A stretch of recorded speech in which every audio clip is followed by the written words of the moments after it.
News की खास पेशकश में आप सभी का स्वागत है। मैं हूं भागीरथ साहू। यूक्रेन संकट के बाद से भारत अमेरिका के बीच में कई मामलों को लेकर मतभेद बढ़े हैं। दूसरी तरफ चीन का मीडिया आए दिन ऐसी रिपोर्ट छाप रहा है जिसमें रूस यूक्रेन युद्ध पर भारत के निष्पक्ष रुख की तारीफ की गई है और अमेरिका को लताड़ा गया है। अब एक बार फिर चीनी अखबार ने भारत का पक्ष लिया है और कहा है कि अमेरिका को उभरती हुई शक्तियों से पेश आने का तरीका सीखना चाहिए। ये टिप्पणी भारतीय विदेश मंत्री एस जयशंकर के उस बयान के संदर्भ में है जिसमें उन्होंने अमेरिका को मानवाधिकारों के मामले पर दो टूक जवाब दिया था। अमेरिका को भारतीय विदेश मंत्री के सख्त जवाब को लेकर मीडिया ने ट्वीट किया, आजाद भारत के मानवाधिकारों पर भाषण देने का अमेरिका को कोई अधिकार नहीं है। अभी सही वक्त है अमेरिका भारत को अपना ग्राहक देश समझने का सपना देखना बंद करे। अमेरिका अपनी महान नैतिकता को अपने पास रखे और उभरती हुई शक्तियों से ठीक ढंग से पेश आना सीखे। दरअसल अमेरिका भारत 2+2 वार्ता के बाद दोनों देशों के मंत्रियों की साझा प्रेस कॉन्फ्रेंस में एस जयशंकर और रक्षा मंत्री राजनाथ सिंह की मौजूदगी में अमेरिकी विदेश मंत्री एंटनी ब्लिंकन ने भारत के मानव अधिकारों की स्थिति पर टिप्पणी की थी। उन्होंने कहा था, भारत और अमेरिका मानवाधिकार के लोकतांत्रिक मुद्दों पर प्रतिबद्धता साझा करते हैं। हम भारत में मानवाधिकार उल्लंघन के कुछ घटनाओं पर कड़ी नजर बनाए हुए हैं। भारत के कुछ सरकारों, पुलिस और जेल अधिकारियों की तरफ से मानवाधिकार उल्लंघन के मामलों में बढ़ोतरी हुई है। अमेरिकी विदेश मंत्री की इस टिप्पणी का भारत की तरफ से तुरंत कोई जवाब नहीं दिया गया, लेकिन बाद में एस जयशंकर ने एक प्रेस कॉन्फ्रेंस में कहा कि भारत भी अमेरिका में मानवाधिकार उल्लंघनों के मामले पर नजर बनाए हुए है। लेकिन सवाल यह है कि इस तरह चीन का भारत के प्रति दोस्ताना रवैया क्या संकेत देता है? क्या भारत को चीन पर भरोसा करना चाहिए? क्या भारत के बहाने चीन अमेरिका को टारगेट कर रहा है? भारत का रुख कैसा रहना चाहिए? इन्हीं सभी मुद्दों पर आज हम चर्चा करेंगे और इस मुद्दे पर चर्चा करने के लिए जो मेहमान हमारे साथ मौजूद है, मैं आप लोगों का उनसे तारुफ करा देता हूं। हमारे साथ है अमरदीप त्यागी जी, जो कि रक्षा विशेषज्ञ हैं, और अनुपम तिवारी जी हैं, जो कि ये भी रक्षा विशेषज्ञ। आप दोनों मेहमानों का बहुत बहुत स्वागत है हमारे इस खास चर्चा में। सबसे पहले अमरदीप त्यागी जी, मैं आपके पास जाना चाहूंगा। जिस तरह से चाइना भारत की तारीफ कर रहा है, हर बार देखा जाता है कि चाइना के जो अखबार होते हैं उसमें वो भारत को आड़े हाथों लेता है और किसी ना किसी चीज पर भारत को धमकाते रहता है या भारत को नसीहत देता रहता है। लेकिन जिस तरह से इस बार उसने भारत की तारीफ की है, उसे उभरती हुई शक्ति बताया है, क्या इसको हम ऐसा देखें कि ये अमेरिका को आड़े हाथों लेने के लिए वो भारत का इस्तेमाल कर रहा है, या फिर चाइना वाकई मान चुका है कि भारत एक उभरती हुई शक्ति है और अब भारत के साथ चलना चाहिए उसको?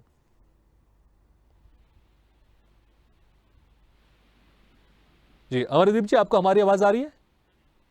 चलिए, लगता है कि हमारी आवाज उन तक नहीं पहुंच रही है। हम बात करते हैं अनुपम तिवारी जी से। अनुपम जी, आपको क्या लगता है, क्या भारत की शक्ति को पहचान चुका है चाइना, और या फिर अमेरिका को लताड़ रहा है, वो अमेरिका को आड़े हाथों ले रहा है और भारत का उसमें सिर्फ इस्तेमाल कर रहा है वो? देखिए, जहां तक मेरा मानना है, आपकी दोनों संभावनाएं जिनके ऊपर आपने जिक्र किया है, वो दोनों संभावनाएं अपनी जगह पे सही हैं। और अमेरिका और चीन के जो रिश्ते हैं, जो ताल्लुकात हैं, उनको देखते हुए ऐसा आज प्रतीत हो रहा है कि चीन भी भारत और अमेरिका की दोस्ती को लेकर के बहुत संजीदा है। और चीन ये समझ रहा था कि हो सकता है बदलते हुए वैश्विक घटनाक्रम में भारत हो सकता है कि अब अमेरिका के पाले से छिटकता हुआ दिखाई दे।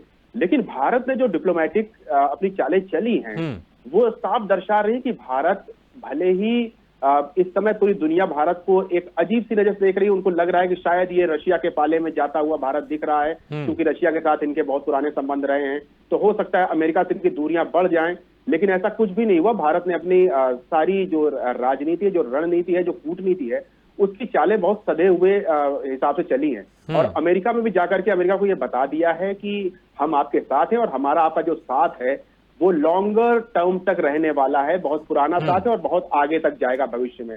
अब देखिए, जब भविष्य की बात आ जाती है तो पूरी दुनिया जानती है कि अमेरिका और चाइना ये भविष्य में दो ध्रुव बनने वाले हैं। जिस तरह से इनके बीच में कंपटीशन है, जिस तरह से ये दोनों देश एक दूसरे को नीचा दिखाने की कोशिश कर रहे हैं, उस तरह भविष्य में हो सकता है कि ऐसी परिस्थितियां आए जब ये दोनों महाशक्तियां आपस में टकराव की स्थिति में आ जाएं। तो ऐसी स्थिति में भारत जैसे देशों की भूमिका बहुत ही अजीब सी हो जाएगी। मैं कहूंगा कि भारत बहुत ही अभिन्न भूमिका हो जाएगी। भारत को कोई नकार नहीं पाएगा, क्योंकि भारत के ताल्लुकात चाइना से भी बहुत अच्छे रहे हैं पिछले अगर 1-2 सालों को छोड़ दें, और अमेरिका से भी अच्छे रहे हैं, और अभी दुनिया देख रही है कि रशिया जैसे देश से भी हमारे ताल्लुकात अभी तक नहीं बिगड़े हैं। यानी कि हमने समन्वय की जो राजनीति करी थी, उस राजनीति के फल अब दिखाई दे रहे हैं। चाइना भी इस चीज को समझ रहा है, और इसी वजह से वो भारत जैसे देश को अब मिलाकर के चलना चाह रहा है। भारत की जो कूटनीतिक ताकत है उसको समझ रहा है। भारत की जो तटस्थता की राजनीति थी अब तक की, उस राजनीति ने यह बताया है कि हम तटस्थ जरूर रहते हैं, लेकिन हम सारे वैश्विक घटनाक्रमों पर दखलंदाजी भी कर सकते हैं, लेकिन सबसे पहले हम अपना हित जरूर देखेंगे, और अपने हित के साथ साथ हम मानवता का हित देखेंगे।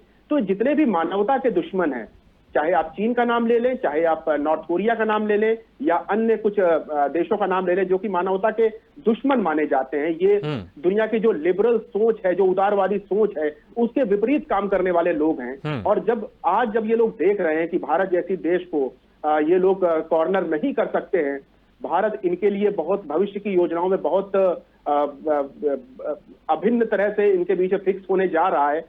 इंडो पैसिफिक में जो भी तनाव अब देखने को मिलेगा अमेरिका के साथ, उसमें भी भारत की बहुत महती भूमिका बनने वाली है। इन सब चीजों का आकलन करने के बाद अब चीन ने अपना रवैया भारत के प्रति थोड़ा ढीला किया है, क्योंकि वो भी समझ गया है कि क्षेत्रीय शक्ति है, और ऐसी क्षेत्रीय शक्ति है जिसकी दुनिया की महाशक्तियों के साथ काफी अच्छी बनती है। तो भविष्य में अगर चीन अमेरिका की तरफ आंख तरेरेगा, तो भारत उसमें क्या रोल निभाएगा, उस रोल को ये पहले आंक रहे हैं, और इसी वजह से भारत की तारीफ भी कर रहे हैं कि भारत पूरी तरह से ना सही कुछ हमदर्दी चाइना के साथ भी दिखाए, क्योंकि भविष्य में हो सकता है कि चाइना को भारत की हमदर्दी की जरूरत पड़े। तो भारत की जो कूटनीति है, इसकी हम लोगों को प्रशंसा करनी चाहिए। भारत ने हर तरह के देशों के साथ अच्छे संबंध बनाए हैं, और जिसको जैसा जवाब देना चाहिए वैसा जवाब दे रहे हैं। और इसी वजह से पूरी दुनिया, चाहे यूक्रेन संकट की बात कर लें, या नॉर्थ कोरिया साउथ कोरिया संकट की, या चाइना ताइवान संकट की बात कर लें, लगभग हर जगह पर भारत की बातें सुनी जा रही, भारत के पक्ष को बहुत ही मजबूती से देखा जा रहा है। बिल्कुल अनुपम जी, इसमें कोई शक नहीं है। भारत की जो विदेश नीति है उसकी तारीफ हर कोई कर रहा है। अभी कुछ दिन पहले पाकिस्तान के प्रधानमंत्री इमरान खान ने भी तारीफ की थी, जो कि अभूतपूर्व हो चुके हैं, लेकिन उन्होंने भी तारीफ की थी कि भारत की जो डिप्लोमेसी, खासकर जो विदेश नीति है, बहुत अच्छी, इसमें कोई शक नहीं है। अमरदीप त्यागी जी, आपको क्या लगता है जिस तरह से चाइना तारीफ कर रहा है, क्योंकि हमने देखा है इसके पहले चाइना कहता कुछ है करता कुछ और है, आपको क्या लगता है जो तारीफ कर रहा है वाकई उसमें भारत का हित है, या फिर वो अमेरिका को टारगेट करने के लिए? क्योंकि जिस तरह से अभी यूक्रेन और रशिया के बीच में युद्ध चल रहा है, उसमें कहीं ना कहीं भारत एक उभरती हुई ताकत बन के निकला है। क्योंकि यूक्रेन की तरफ से भी कई बार कहा है, जेलेंस्की ने कई बार कहा है कि अगर भारत रशिया को बोलेगा तो ये युद्ध रुक सकता है, भारत एक अहम रोल कर सकता है, भारत एक इंपॉर्टेंट रोल इसमें निभा सकता है। और अभी जो बाइडेन और हमारे जो प्रधानमंत्री मोदी, उनसे भी उनकी मुलाकात हुई वर्चुअली, तो कहीं ना कहीं ऐसा लग रहा है कि जो चाइना को कहीं ऐसा लग रहा है कि भारत की शक्ति बढ़ती जा रही है, और भारत को लगातार रोकने की वो कोशिश कर रहा है, चाहे वो गलवान का मामला हो, या हमने भूटान में देखा जिस तरह से ज़बरदस्ती करने की कोशिश की, लेकिन दोनों जगह जो भारत का स्टैंड रहा बहुत मजबूत रहा।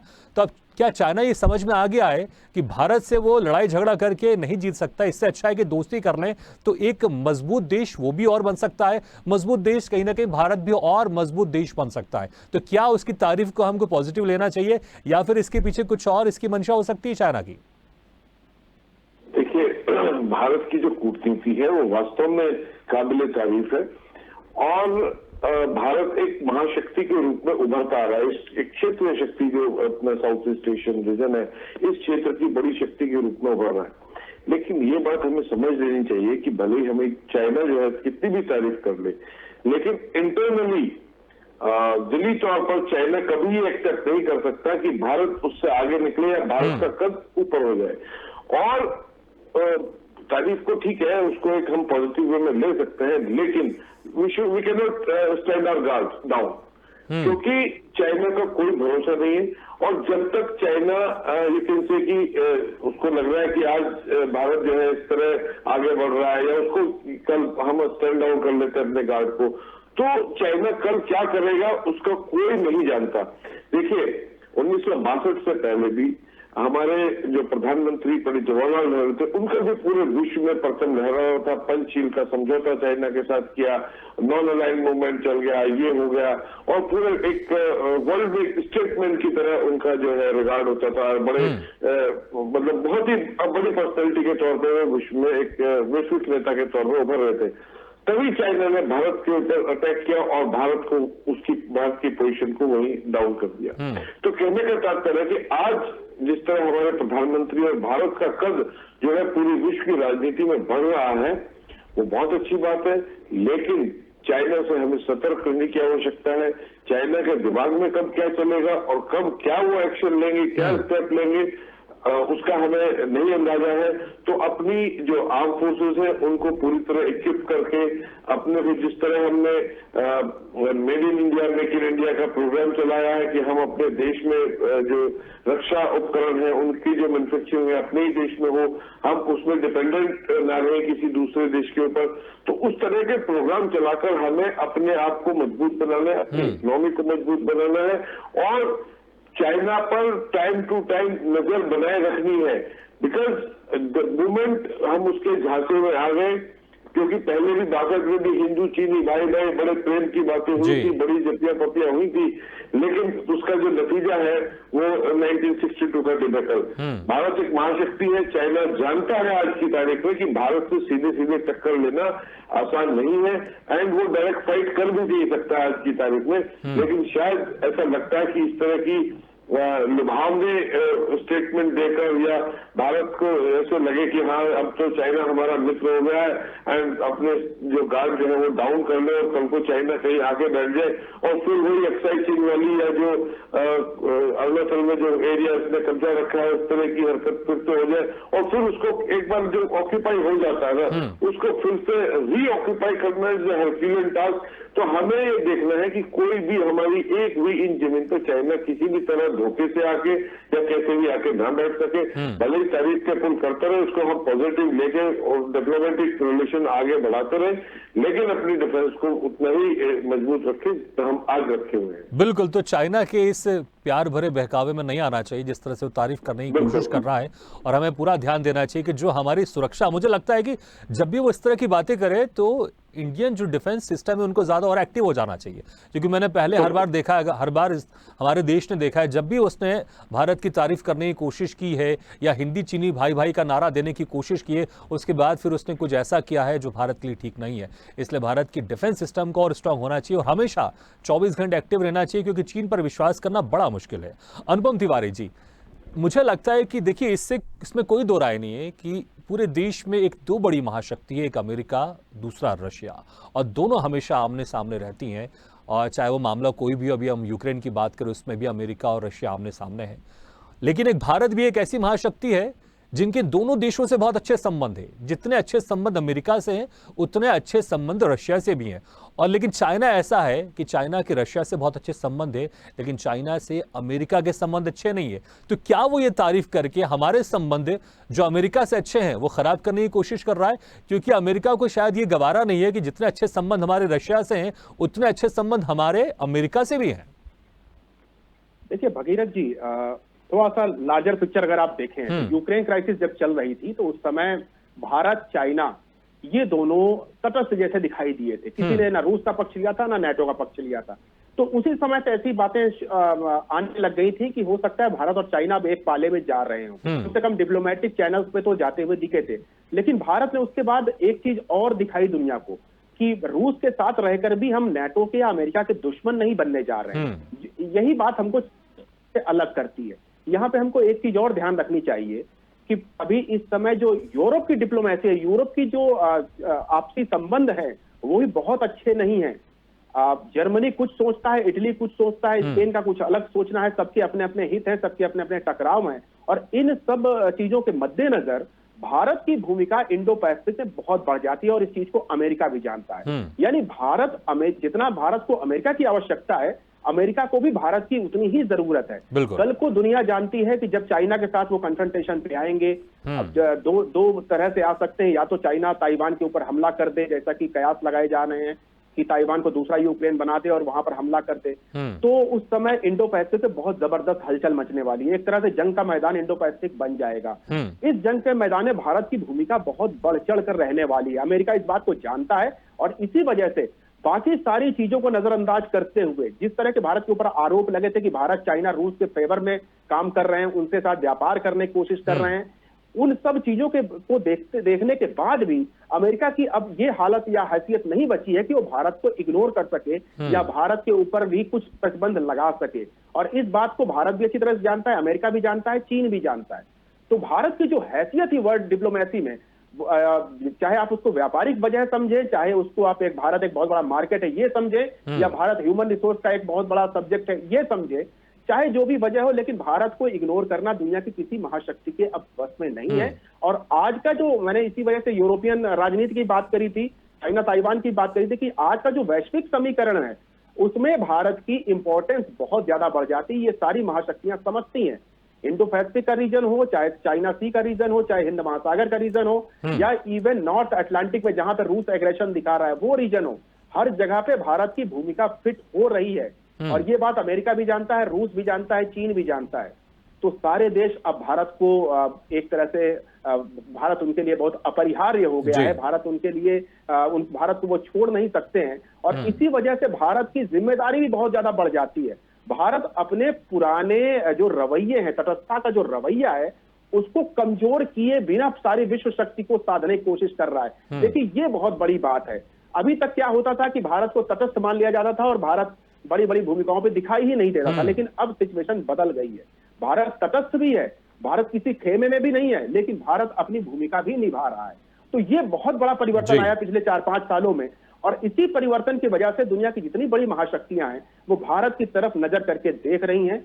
उसके बहुत सारे कारण हैं, कुछ कारण मैंने गिनाए हैं, कुछ आगे और भी गिना सकता हूं, लेकिन समय की पाबंदी है। चलिए इसी बात को हम लोग को समझना पड़ेगा कि भारत इस समय पूरी दुनिया के लिए बहुत आवश्यक है। बिल्कुल, इसमें कोई शक नहीं, क्योंकि जब कोविड आया तो भारत ने जिस तरह से आत्मनिर्भरता के साथ वैक्सीन बनाई, और सिर्फ भारत ही नहीं, हमने कई देशों में भी दिया, उसके बाद भी पूरे जो दुनिया के लोग समझ गए हैं कि भारत हर क्षेत्र में स्ट्रांग होते जा रहा है, हर क्षेत्र में मजबूत होते जा रहा है। इसलिए हर देश चाहता है कि भारत के साथ उसके संबंध अच्छे हो।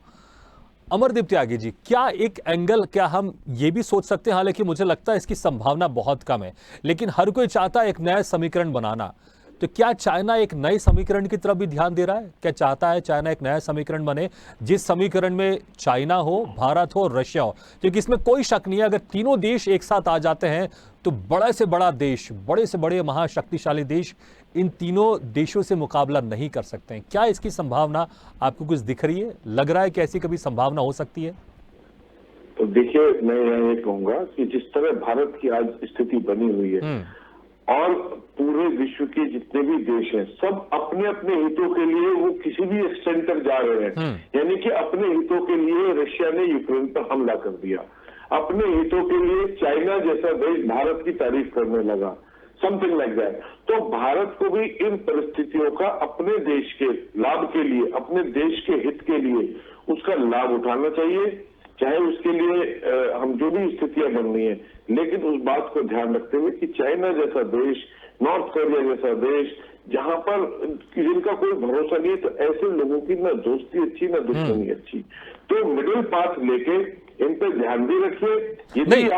अमरदीप जी, जिस समीकरण का मैं जिक्र कर रहा हूं, क्या ऐसा लगता है कि चाइना इस ओर जाना चाहता है, या ऐसी कोई संभावना है इस तरह के समीकरण बनने की? देखिए, ऑफकोर्स जिस तरह की ये परिस्थिति बन रही है और अमेरिका का चाइना का जिस तरह की टसल हो रही है, उसमें चाइना चाहेगा कि भारत को साथ में जोड़े। रशिया के साथ तो जुड़ा हुआ है और भारत और रशिया के संबंध अच्छे हैं, लेकिन भारत को इसको मतलब मेरे ख्याल से तो तटस्थ रहने में फायदा है। इस तरह का अलायंस चाइना के साथ मिलकर बनाने से शायद अमेरिका के साथ जो संबंध है। अच्छा, मतलब आपके कहने का मतलब है कि अगर चाइना चाहता भी ऐसे कोई समीकरण बनाना, तो भारत उस समीकरण में शामिल ना हो, या उसको डिप्लोमेटिकली डिनाई करे, या उसमें उसी तरह काम करे जिस तरह आज रशिया के साथ कर रहा है, कि उसको अमेरिका को बुरा भी नहीं लग रहा है, रशिया को भी बुरा नहीं लग रहा है और काम चल रहा है। तो यदि उस तरह होकर वो यदि कोई भी अलायंस बन जाता है तो उसको चलाए, लेकिन यदि उस